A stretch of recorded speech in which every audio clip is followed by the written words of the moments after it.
Namaku Maulana Sibolang dari desa Seborok Krapyak, Kecamatan Banyu Urip, Kabupaten Purworejo, Provinsi Jawa Tengah. Kali ini aku, Rizky dan Barkah bertugas mengantarkan kelapa ke rumah budeku. Jaraknya lumayan jauh loh teman. Supaya perjalanannya tidak terasa, kita seru-seruan bermain sepeda ontel dengan teman-teman lainnya. Membawa muatan berat di sepeda seperti ini, keseimbangan harus dijaga teman, supaya nggak jatuh. Jaga jarak ya teman, jangan sampai bersenggolan.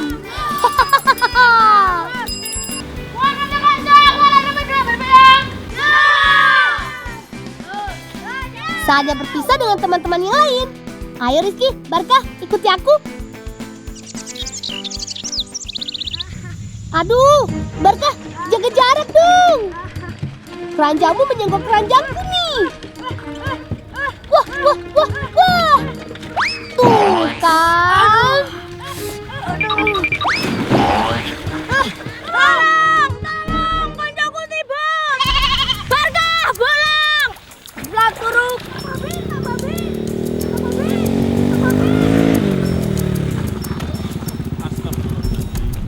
Hei, nang apa nih? Iya, Pak. Aduh, hati-hati makane. Ora bareng banter-banteran. Koncoku, Pak. Astagfirullahaladzim.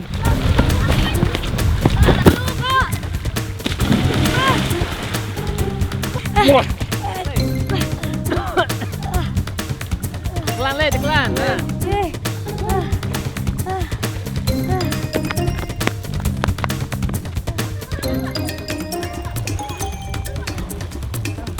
Pulang. Sing hati-hati nek dolanan, yo. Iya, Pak. Aja kebut-kebutan Mbak sepedane. Yo. Iya, Pak. Untung saja ada Pak Babin.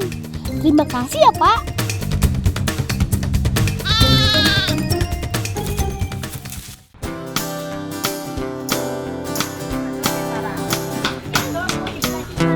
Nah, ini dia teman rumah budeku. Beliau seorang pengusaha pembuatan minyak kelapa. Budeku tinggal di desa Kedung Kamal, Kecamatan Grabak, Kabupaten Purworejo. Daerah ini memang dikenal sebagai sentra kelapa. Biasanya Bude mengolahnya menjadi minyak kelapa. Tapi kali ini aku mau mengambil tepoknya saja karena ibuku yang memesannya. Tepok yaitu ampas dari pembuatan minyak kelapa. Dalam sehari, Bude dan para pekerjanya biasa mencungkil 2.500 butir kelapa. Wah, banyak juga ya.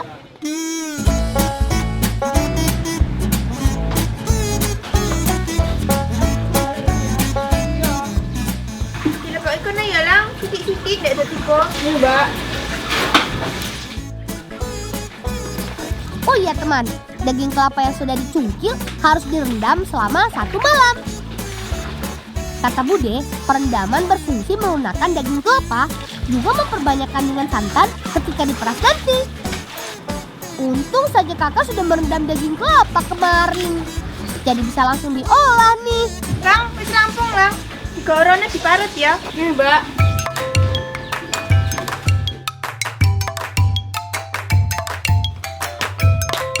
Nah, daging kelapa yang sudah direndam ini kemudian diparut.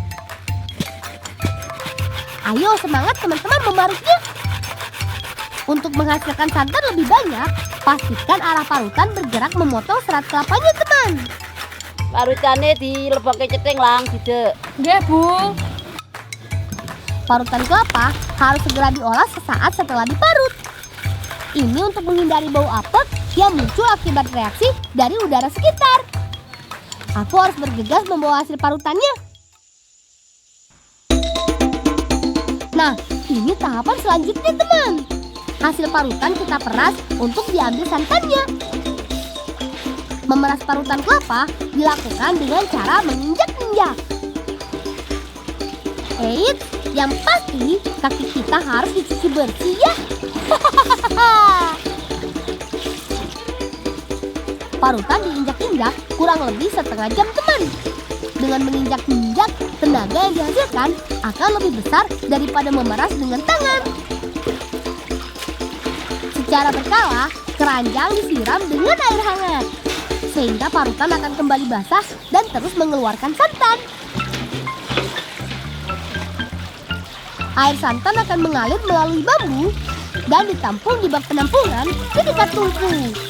Bak berfungsi sebagai pengendapan santan. Yang diolah adalah bagian atas yang mengapung atau biasa disebut kepala santan. Sedangkan bagian bawah hanyalah air yang dipakai untuk menyiram parutan tadi. Kepala santan diambil kemudian direbus dalam wajan khusus. Perebusan akan dilakukan selama kurang lebih 2 jam.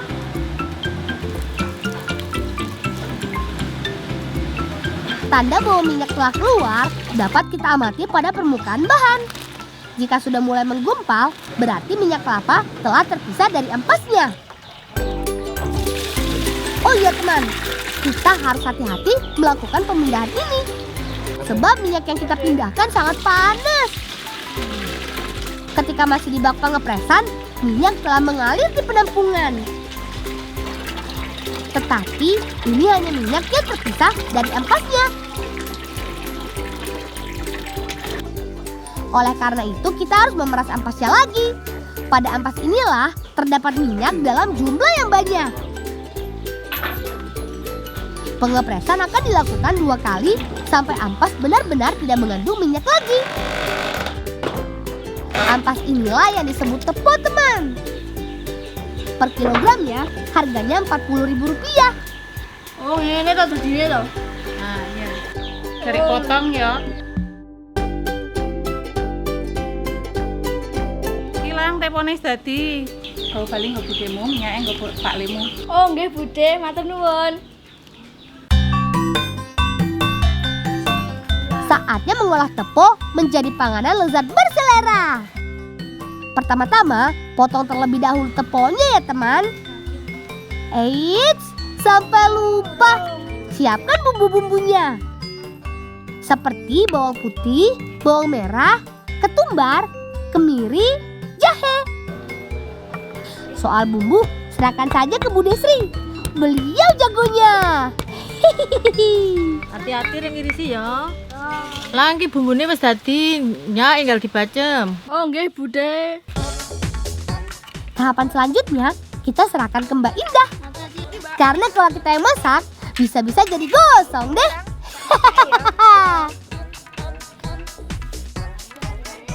Masukkan bumbunya terlebih dahulu ya. Tunggu sampai aromanya benar-benar terasa. Masukkan juga gula merah. Tunggu sampai mencair. Kemudian masukkan daun salamnya. Kalau sudah matang bumbunya, baru nih masukkan teponya. Aduk sampai merata agar bumbunya meresap. Tunggu deh sampai matang.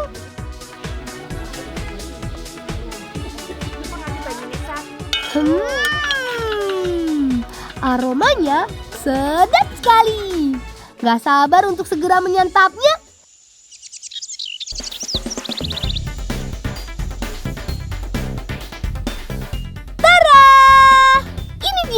Bacem tepo khas Purworejo buatan si Bolang. Ayo segera disantap. Pak, ini gegernya abang temen nih Pak. Ya abang lah, mau bantu si Bolang ning kali nyemplungnya lu. Aku kan wis tuwa. Galung tuwa. Maaf ya Pak Babin, gara-gara nyemplung ke sungai Pak Babin jadi masuk angin. Semoga cepat sembuh ya Pak. Monggo didan. Ki gaweane Mbok Deku ki enak banget. Apa ki koyo rendang? Rendang desa. Iki jenenge kethek kan? Pak. Kalau sumen kowe? Wedhusku hilang, Pak. Hah? Mau kae pasti, Bung. Lah iya pasti kali. Ya wis, rasa sedih. Nek isi rezeki, engko bakal ketemu. Ya. Iya, Pak. Amin Pak, semoga kambingku si Cempe lekas kembali. Kanjang malah turu kae. Hei, Re. Loh, kok ketentek? Reza, kamu sih tidur terus.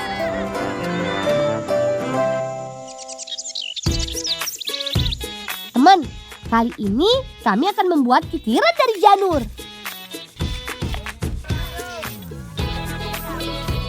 Nah, tugasku memotong-motong janur dan membentuknya menjadi seperti baling-baling. Kita bikin juga alat pelesat kitirannya.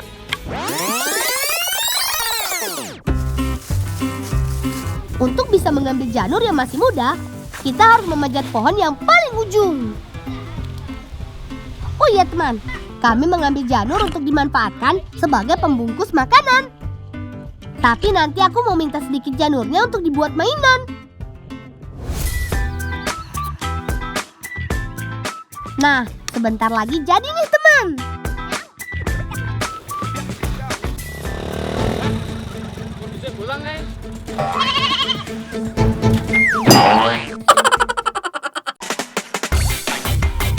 Ayo kita main.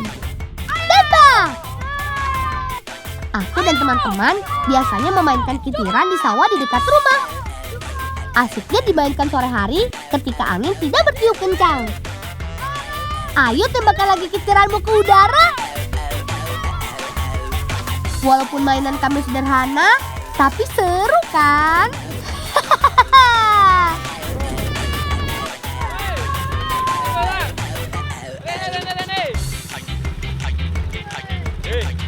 Nah, aku udah kejutan gak kowe. Apa enggak?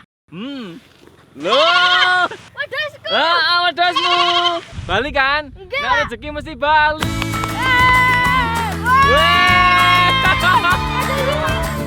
Wah, syukurlah. Akhirnya si Cempe kambingku ditemukan.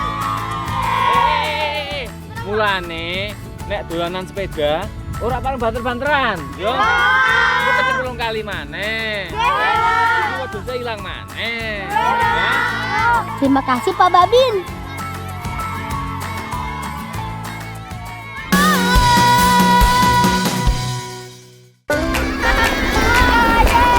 Ayo, tarik terus. Gimana? Seru kan? Teman-teman yang di Jawa Timur pasti tahu deh kami sedang bermain apa. Iya, betul. Namanya truk miniatur. Disebut miniatur karena bentuk truk ini serupa dengan aslinya. Hanya ukurannya saja yang lebih mini alias kecil. Miniatur truk ini buatan ayah dan paman. Bahannya dari kayu dan besi. Kayunya dipilih yang awet dan keras. Misalnya saja kayu jati. Makanya cukup kuat untuk kami naiki. Oh ya, biar keras dan kuat, tetapi kayu jati mudah dibentuk loh.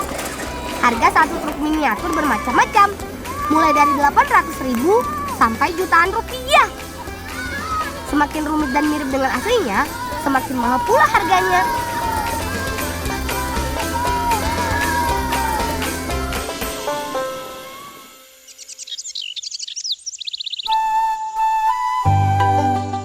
Teman, ada yang tahu dengan Blitar? Iya, Blitar juga punya kuliner khas pecel yang lezat loh. Gak cuma itu, aku akan ajak teman-teman bertualang ke kampung Afrika yang ada di Blitar. Penasaran? Ayo ikut kami ngebolang yuk.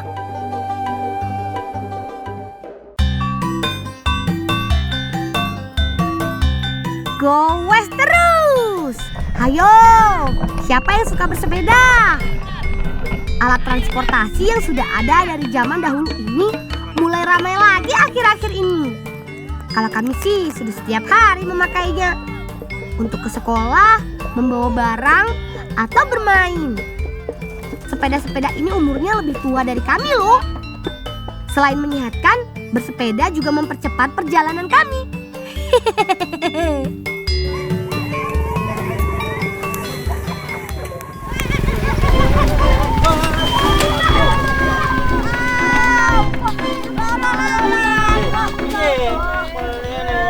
Hati-hati. Juga kurusan. Wes le, iku kena benakno, tapi ngeung aku sik nggo beras nang Bipang yo. Yuk, kita bantu paman dan kakak dulu.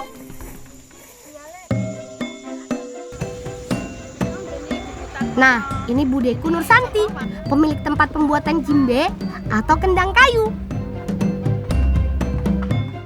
Bude jimbene koncone kula rusak. Oh, lah yang kaya ngene kendange wayahe ganti kulit. Ya tak gene anyar tapi direwangi masih ya. Bude tak rewangi. Ayo cah, direwangi cah. Terima kasih Bude. Sebelum dibuat menjadi jimbe, kayu harus dipilih atau dipotong sesuai ukuran. Paman, tolong pilihkan kami ukuran yang pas ya. Bahan pembuatan jimbe biasanya memakai kayu mahoni karena tahan lama dan tidak mudah pecah. Kayu-kayu ini biasa Bude dapat dari Malang, Trenggalek, atau Banyuwangi. Ayo teman-teman, kita bawa ke tempat pembubutan. Ini dia proses paling penting dalam pembuatan jimbe, yaitu proses pembubutan. Sebelum dibubut, ukur diameter kayu untuk menentukan ukuran jimbe yang akan dibuat. Lalu beri tanda titik pada bagian tengahnya. Pasang kayu pada mesin bubut dan putar kayunya. Tidak sembarang orang yang bisa melakukan proses ini. Karena pembubutan yang salah akan membuat jimbe tidak sempurna dan rugi. Karena semakin kecil ukuran jimbe yang dibuat, semakin murah juga harganya. Tapi yang gak lucu kan, kalau membuat jimbe kecil tapi memakai kayu besar. Usahakan tidak banyak bahan yang terbuang. Setiap orang bisa membuat 40 sampai 80 jimbe per hari. Selain kayu mahoni, kayu nangka juga bagus untuk jimbe, yang sering dipakai untuk kendang Jawa, tetapi harganya agak lebih mahal. Nah, ini dia kayu yang sudah selesai dibubut. Sudah berbentuk kendang kan? Tenang Chandra, sedikit lagi jimbe kesayanganmu jadi.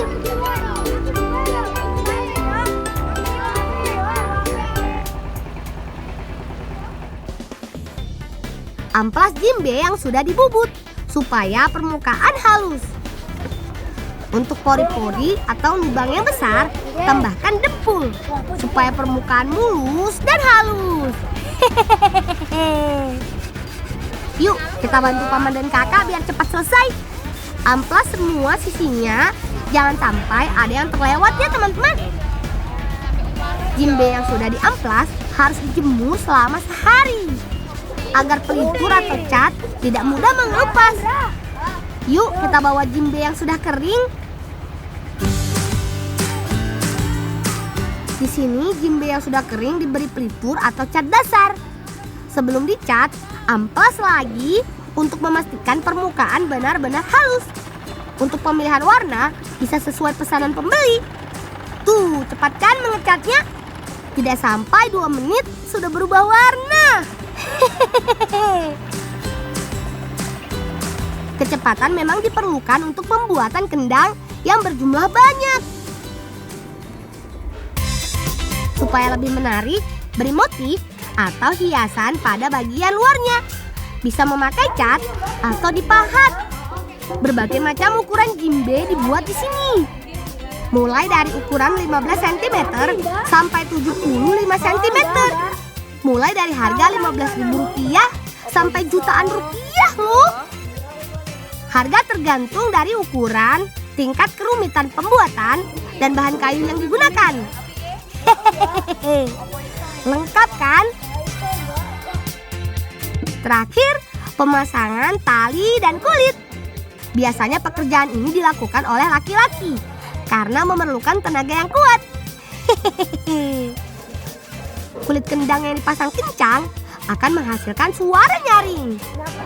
Sedangkan kulit yang dipasang kendor dan berukuran besar akan menghasilkan suara bass.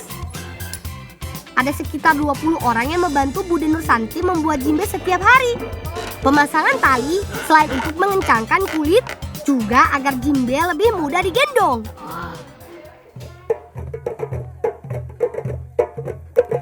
Akang kendang, ikuti saya ya.